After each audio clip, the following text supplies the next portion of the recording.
नमस्कार. आता आपण शास्त्री पुलाच्या इथे आहोत. मगाशी ट्राय करत होतो की ड्रोन उडवता येईल, पण नेमका पाऊस सुरू झाला आहे, त्यामुळे ड्रोन शॉट इथला घेता येणार नाही.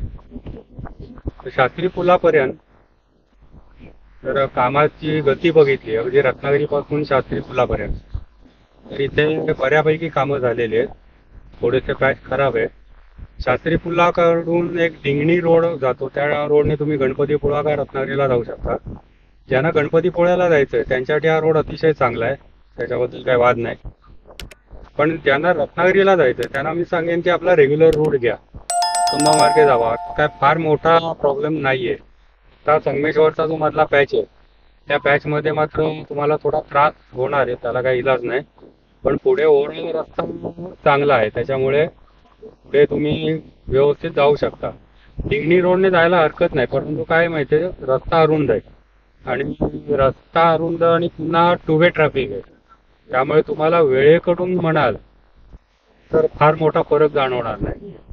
आणि गणपतीपुळ्याला मात्र ज्यांना जायचंय त्यांनी डिंगणी रोड घ्यायला हरकत नाही, पण तिथून तुम्हाला गणपतीपुळा जवळ पडेल. रत्नागिरीला जाणाऱ्यांसाठी डिंगणी रोड जो आहे त्याचा विशेष वेळेकडून फायदा होणार नाही. आणि आता पावसाळ्यानंतर या रोडची अवस्था काय मला पण माहिती नाहीये. जरा चौकशी करा आणि मग डिंगणी रोडने जावा. अदरवाईज आपला नेहमीचा रूट हातकंबा मार्गे खूप छान आहे, तर मला सांगावंसं वाटतं. धन्यवाद.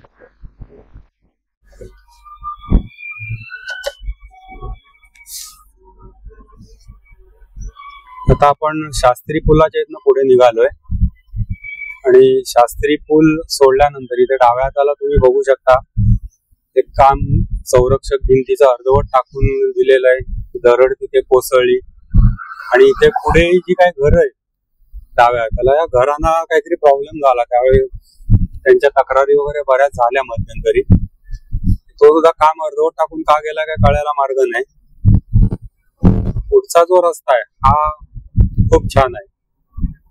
ओव्हरऑल सगळ्या पूर्ण पॅच जर आपण एक बघितला तर रस्ता बऱ्यापैकी झालाय.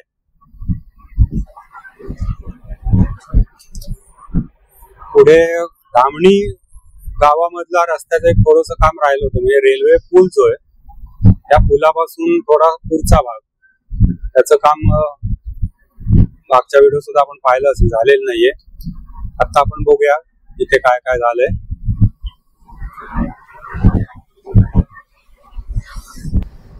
इथे आता संगमेश्वर रेल्वे स्टेशन आहे डाव्या हाताला. हे सुद्धा मध्ये नूतनीकरण झालंय स्टेशनचं. या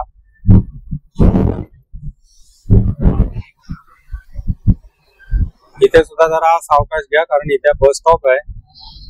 बसेस डाव्या हाताला थांबतात. तर आपला स्पीड कंट्रोल नसेल तर तुम्ही बसला मागणं जाऊन टोकू शकता. ओव्हर स्पीडिंग हा विषय मी अनेक व्हिडिओ मध्ये मी माझ्या सांगतो, हे कशा करता करायचं ओव्हर स्पीडिंग. इथं बघा डायव्हर्जन दिले का नाही, पुलाच्या इथे त्यांचा काहीतरी प्रॉब्लेम आहे, त्याच्यामुळे इथलं काम रेंगाळलंय. आता काय होणार आहे, पुलाची हाईट तर वाढवू शकत नाही इथे, आणि हा जर रस्ता याच लेवलला काय ह्याच्यापेक्षा थोडा उंच होणार आहे. मोठ्या गाड्या ज्या असतात त्यांना प्रॉब्लेम होणार आहे. माझ्या मते आता तिथे काय त्यांचा प्लॅनिंग होतोय काय ठरणार आहे माहिती नाही. हा एक विषय तिथला असू शकतो. इथे सुद्धा जर पाऊस नसता तर आपल्याला एक ड्रोन शॉट घेता आला असता, पण नेमका आता बारीक बारीक बारीक बारीक पाऊस पडतोच, फिरतोय. एकदा काय ते धो कोसळेल ते पण नाही. ते डायव्हर्जन का दिलंय.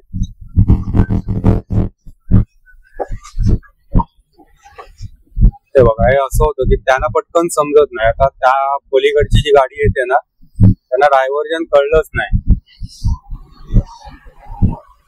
तिथे जे बोर्ड लिहिलेत ना डायव्हर्जनचे, हे अगदी एवढ्याशा अक्षरात नाही तर ते काय त्यांची अक्षर कुठली त्यांनी वेचून काढली आहेत आणि ते बोर्ड तयार केलेत.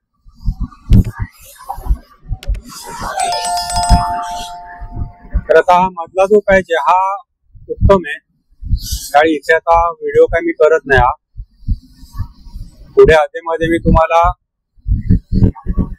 अपडेट्स देत राहीन. तर धामणीतनं जरा पुढे गेलो मध्ये मी जरा ब्रेक घेईन आणि मग पुढे परत अपडेट देईन. तर व्हिडिओ मात्र शेवटपर्यंत बघा. आतापर्यंत जो आपण सपोर्ट केला त्याबद्दल आपला सर्वांचा आभारी आहे आणि असाच सपोर्ट भविष्यातही आपण द्याल अशी आशा बाळगतो. राजवाडी फाटा. राजवाडी भाजी प्रसिद्ध आहे, बहुतेक ती इथलीच असावी.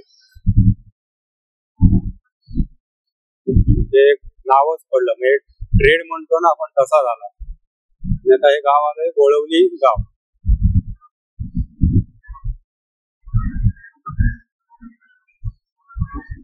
राजवाडी फाटा तो उजवीकडे म्हणजे गाव उजवीकडे आतमध्ये. हे रस्त्याला लागून होतंय गोळवली गाव.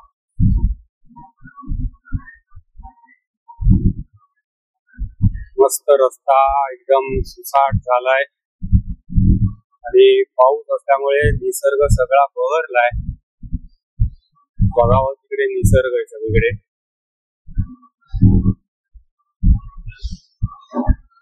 हॉटेल नीतिवंत.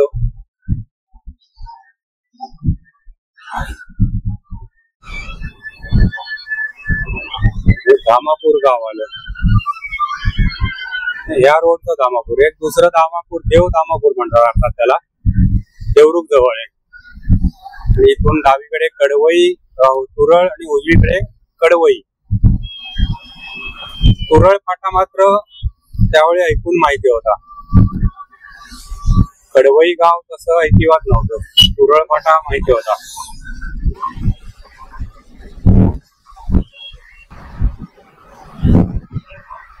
हा रस्ता बाकी म्हणजे काय म्हणायचं सिमेंट कॉन्क्रीटचा झाला वगैरे. नागमोडी वळणं जी आहेत ती काय काय ठिकाणी अजून आहेत, पण मला वाटतं ते एक आठवण म्हणून राहिली आपली. त्याच्यात सुद्धा गाडी चालवायला छान वाटतं. मागच्या जुन्या व्हिडिओ मध्ये जर तुम्ही ऐकलं असेल मी 2-3 वेळा असा उल्लेख केलाय. अशा रस्त्यावर गाडी चालवायला मला आवडते. वळणाचे घाटाचे तशी ती वळणं आपली आठवण म्हणून अजून ठेवलीत. आता आपण आलो इथे आरवली गावात. आरवलीचा पूल आता दोन्ही बाजू ओपन आहे, त्यामुळे आपल्याला काही चिंतेचं कारण नाहीये. गाव आता सगळं खाली राहिलं. फक्त बघा जरा इथे मध्ये काहीतरी फोडलेला आहे रस्ता. हा इथे जरा सावकाश एकदमच कट केला. उभाच्या उभा कट आहे. जोरात समजलं नाही तर आपटाल आणि पुढे परत कडाय त्याच्यावर जोरात दणकाल जाऊन. त्यामुळे इथे जरा सावध. आपला जुना रस्ता हा डावीकडचा. तिकडनं त्या झाडांच्या मागणं रस्ता आहे, तो जुना पूल आहे आपला.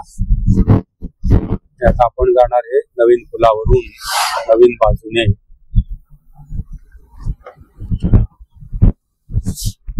हा काय करतो इथे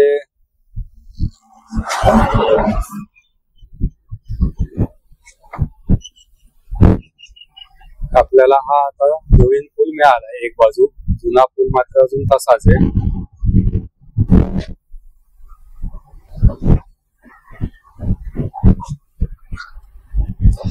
डाव्या हाताला जुना पूल घेता.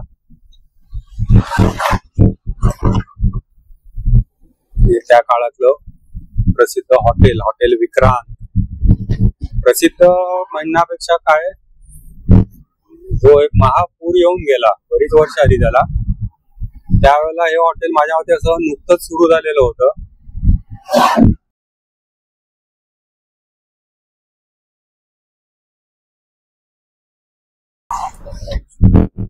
हे असे नालायक असतात, हे बघून सुद्धा गाडी पुढे काढायला जातात. बघून सुद्धा. स्वतः बघितला कसा आला. असे खरं म्हणाल ना तर माझे हात शिवशी होतात. धरायचं आणि धोपटून काढायचं या लोकांना. स्वतः खड्ड्यात जाणार ते जाणार, दुसऱ्याला पण ठार मारणार. असो. तर विक्रांत हॉटेलची एक ती आठवण आहे. त्या काळी मोठा एक मध्यंतरी असा पूर आला होता नदीला. भरपूर पूर होता आणि ते हॉटेल पूर्ण नदीत बुडालं होतं. फक्त वरती त्यांचा जो टेरेस आहे तेवढा टेरेस शिल्लक राहिलेला आणि ते मालक वगैरे त्या टेरेसवर जाऊन बसलेले होते, कारण त्याला दुसरीकडे कुठे जायला काही स्कोपच नव्हता. आणि 2-3 दिवस काहीतरी ते टेरेसवर काढला त्यांनी, अशी काहीतरी ती हकीकत. मला एक्झॅक्ट सगळं आठवत नाहीये, पण असं झालेलं एवढं नक्की. त्यामुळे ते हॉटेल लक्षात राहतं.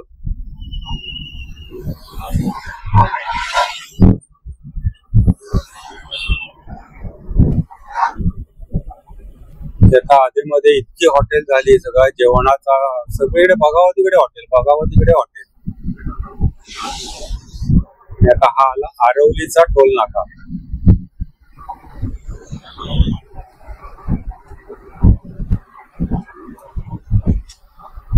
आरवली ते निवळी किती अंतर असेल?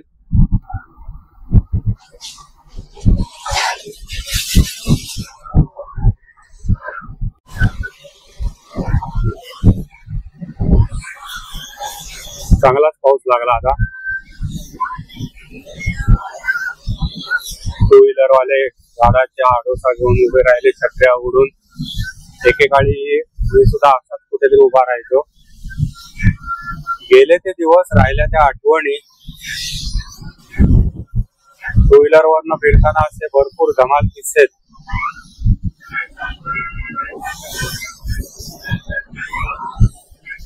पावसातला प्रवास टू व्हीलर वरून एन्जॉय पण करायचो आम्ही.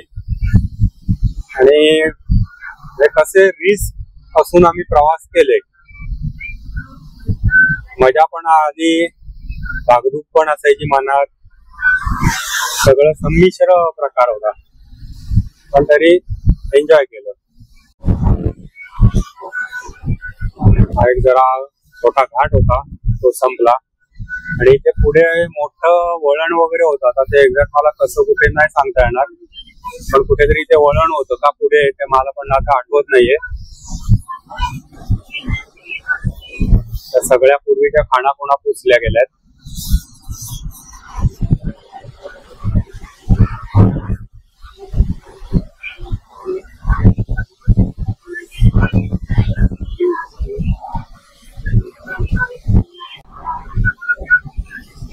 आता आपण वरच्या लेवलनी जातोय. पूर्वी तो खालनं टर्न होता, आता इथनं रस्त्यावरनं काही दिसणार नाही. तो रस्ता पूर्वी खालून जायचा, सगळी उंची वाढवून तो रस्ता वर आला. तो डाव्या हाताला जी घरं दिसत आहेत, त्या घराच्या इथनं शेजाराहून तो रस्ता पुढे वर यायचा. हे सगळं आता आपण बघतोय, सगळं भाराव घालून आपण वरनं चाललोय. आता सावर्ड्याच्या जवळ आपण आलो. सावर्डे 2 किलोमीटर आहे इथून, चिपळूण 17 किलोमीटर.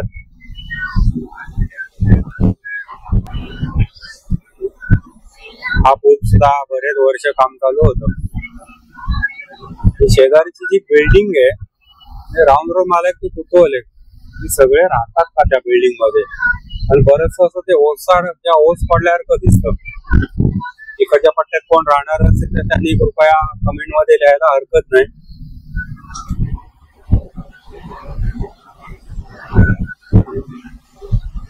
आता हा ब्रिज उतरून खाली आपण आलो की तसं बघितलं तर सावर्डे सुरू झालं. गाव तसं थोडस पुढे आहे अजून.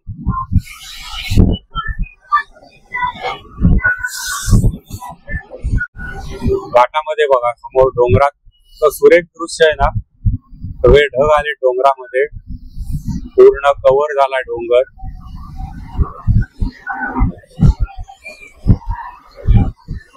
हे निसर्ग आपल्याला इथेच स्वर्ग दाखवतो.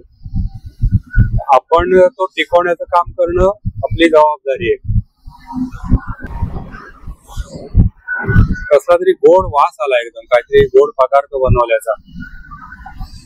खमंग गोड वास होता. व्हिडिओ मध्ये वास टाकण्याची सोय हवी होती नाही, म्हणजे दर्शकांना पण वास घेता आला असता, स्मेल करता आलं असतं. असे पण व्हिडिओ आता का निघू शकतील भविष्यात.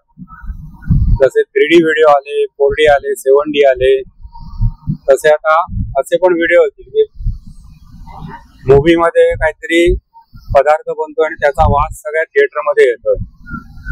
त्या मूवी मध्ये काहीतरी ऍक्सिडेंट झाला, काहीतरी पेटलंय, त्याचा धुराचा वास सगळ्यांना अनुभव घेता येतो. भविष्यामध्ये हेही घडू शकतं. आर्टिफिशियल स्मेल करणं आता काय तसं कठीण नाही राहिलेलं. फक्त त्या सीनला टॉकीज मध्ये, थिएटर मध्ये तो वास सोडणं, एवढंच मेकॅनिझम एक डेव्हलप करायचं.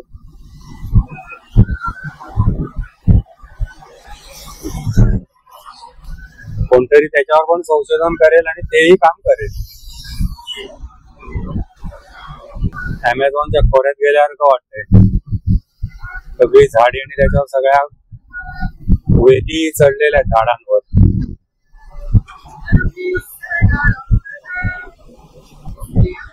इथे पुढे कुठेतरी बघा, हे ट्रक वे म्हणतात त्याला. ट्रक्स उभे करण्यासाठी इथे जागा केलेली आहे. साधारणपणे लांब पल्ल्याचा ज्यांचा प्रवास असतो त्यांना विश्रांतीसाठी जागा आहे. त्यांनी आपले ट्रक इथे उभे करायचे, विश्रांती घ्यायची आणि मग पुढच्या प्रवासाला निघायचं. त्याच्यासाठी ते ट्रक वे म्हणतात. हायवे वरती केलेले असतात. चिपळूण 6 किलोमीटर जवळ आलो चिपळूणच्या. म्हणजे आता कामते गाव आलं.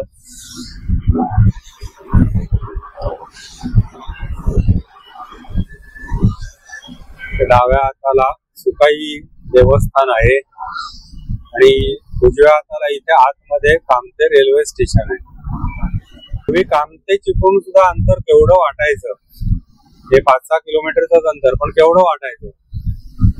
आता वस्ती अशी सगळी वाढत वाढत वाढत वाढत त्या चिपळूण पर्यंत पोहोचले, किंवा चिपळूण तिकडे पोहोचले म्हणूया आपण. आता काहीच वाटत नाही. ते बघा, आता कामते संपलं आणि आपण पागमाळ्याच्या जवळ आलो. कळत पण नाही एक गाव संपलं कधी आणि दुसऱ्या गावात आपण शिरलो कधी. इथून पुढे आतमध्ये तुम्ही गेला तर तो चेक डॅम कामतेचा. प्रत्यक्ष जे धरण येते इथे आतमध्ये.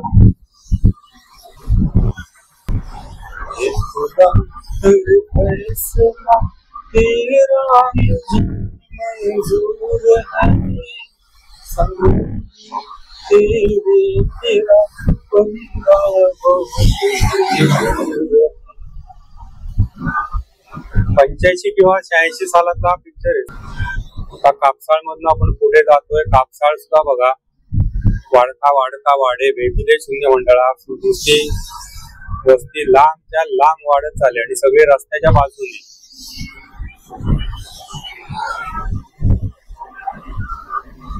हे आता इथे सुद्धा तसंच झालंय की कापसाळ संपत कधी आणि चिपळूणात आपण येतो कधी काहीच कळत नाही.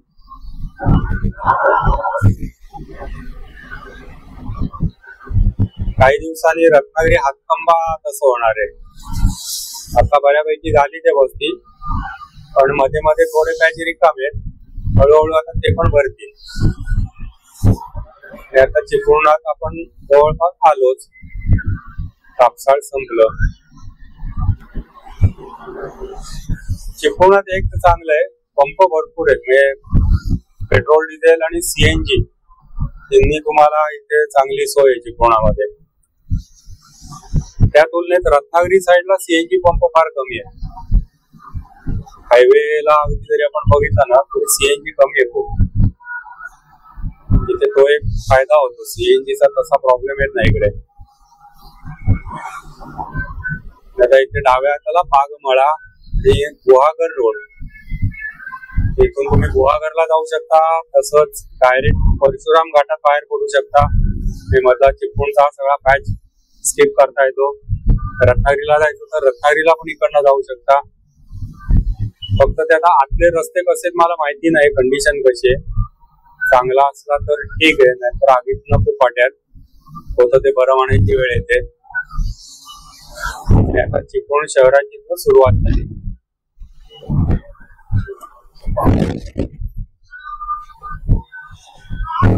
डावीकडे चिपळूण शहर आहे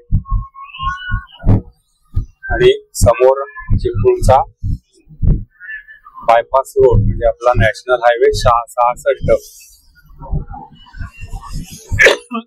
सिंगल लेन रोड पूर्वीचा, त्यामुळे इथे सुद्धा बऱ्याच वेळेला अडकून पडायला व्हायचं. एक ठराविक वेळ असायची, त्यावेळेस जर तुम्ही आलात तर तुम्हाला इथे ट्रॅफिक फेस करायला लागायचं, अडकायला व्हायचं. तुलनेने आता दोन्ही बाजू चालू झाल्या आहेत. इव्हन पुलाचं जरी काम सुरू असलं तरी दोन्ही बाजूचे सर्व्हिस रोड चांगल्या कंडिशन मध्ये, त्याच्यामुळे तुम्हाला खड्डे बघायला नाही मिळणार. तसे फक्त एक आहे, रस्ता अरुंद असल्यामुळे ट्रॅफिक जाम होऊ शकतं गर्दीच्या वेळेला, कारण इथे तुम्ही ओव्हरटेक वगैरे काय करू शकत नाही दुसऱ्या गाडीला. तेवढा एक इथला थोडासा ड्रॉबॅक म्हणायला हरकत नाही. जोपर्यंत पुलाचं काम चालू आहे तोपर्यंत तुम्हाला हे फेस करावं लागेल, दुसरा पर्याय नाही. आणि मध्ये मध्ये असे स्पीड ब्रेकर आहे, जरा गाड्या सावकाश चालवा. काय होतं ते पटकन समजत नाही कुठे स्पीड ब्रेकर येईल याचं. पुलाचं काम कुठपर्यंत झालंय बघूया. पाऊस पण नेमका पडतो, त्याच्यामुळे ड्रोन काय आपण उडवू शकत नाही ते.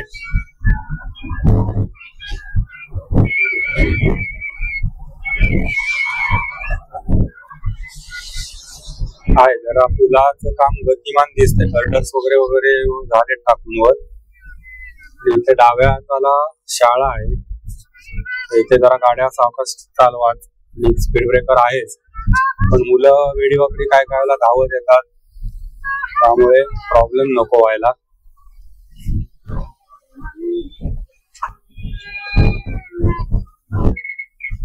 चिपळुणातली एक जुनी शाळा आहे.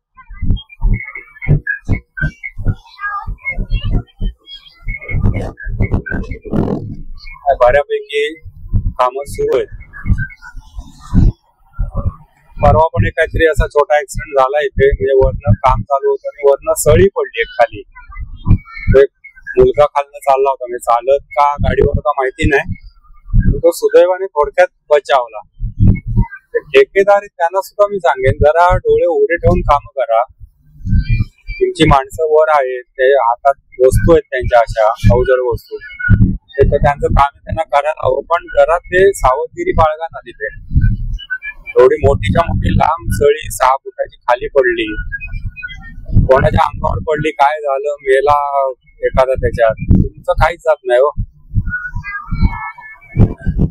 त्याचं आयुष्य तर उद्ध्वस्त झालं ना, कुटुंब उद्ध्वस्त झालं सगळं.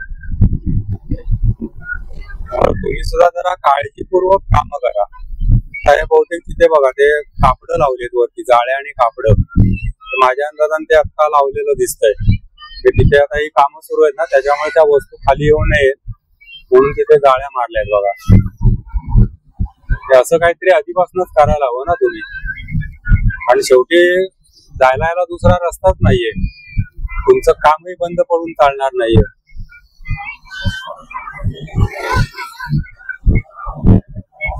ड्रायव्हिंग करणारी व्यक्ती वर नाही ना बघू शकत काय चाललंय ते, त्यामुळे ही जबाबदारी सर्वस्वी तुमची ठेकेदारांचीच आहे काळजी घेण्याची. आणि हे पण मला सांगावं वाटतं की त्यांचं पण जिकिरीचं काम असतं, बरं ते काय मुद्दाम करतात अशातला भाग नव्हे की त्याचं डोकं फिरलं आणि त्याने सळी खाली भाल्यासारखी फेकून दिली, असंही नाही. ऍक्सिडेंट, पण तो ऍक्सिडेंट एखाद्याला मागात पडू शकतो. त्यामुळे व्यवस्थित जरा काळजी घेऊन कामं केली तर तुम्हालाही त्रास नाही आणि जे खालनं गाड्या घेऊन जात आहेत त्यांनाही त्रास नाही. तर माझी पोपटपंची चालू आहे. पोपटपंची करत करत आता आपण बहादूर शेख नाक्यापर्यंत येऊन पोहोचलो सुद्धा. पोपटपंची अशी चालू असते की वेळ कसा तो समजत नाही, रस्ता संपतो कसा तेही कळत नाही. इथे सुद्धा थोडासा ट्रॅफिक जॅमचा झोन झालाय हा.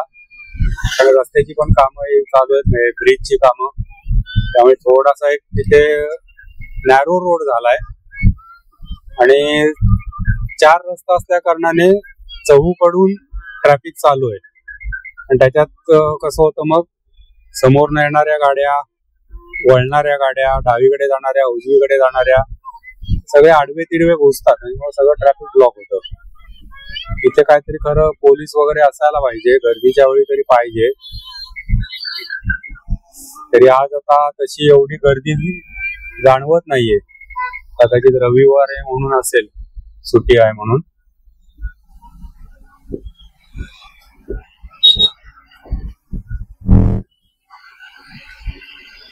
तर हा व्हिडिओ आता मी इथे थांबवतो, पुलापाशी जाऊन थांबवतो हा व्हिडिओ.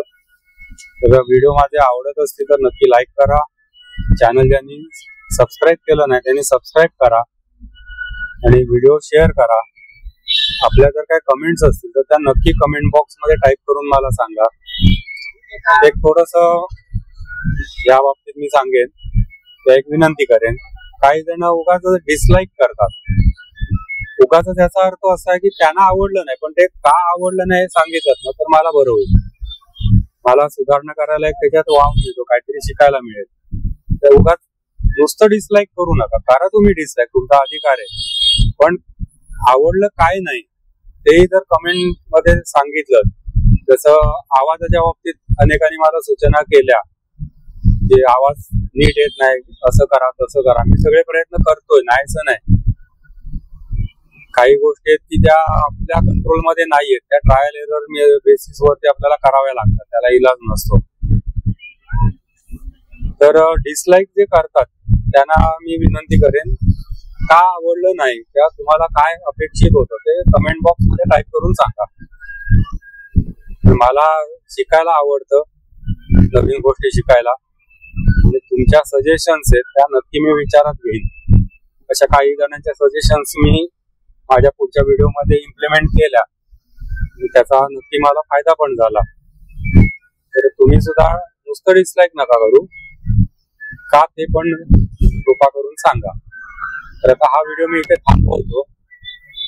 पुढच्या व्हिडिओ मध्ये आपण पुन्हा भेटूच. तोपर्यंत सर्वांना राम राम, नमस्कार. सगळे आनंदी राहा, खुश राहा. कळंब बसते बस स्टॉप इथे, सॉरी फाटा इथे उजव्या बाजूला. तर आपण आता इथे थांबूया. आपल्या आतापर्यंतच्या सपोर्ट बद्दल सर्वांचा आभारी आहे. धन्यवाद.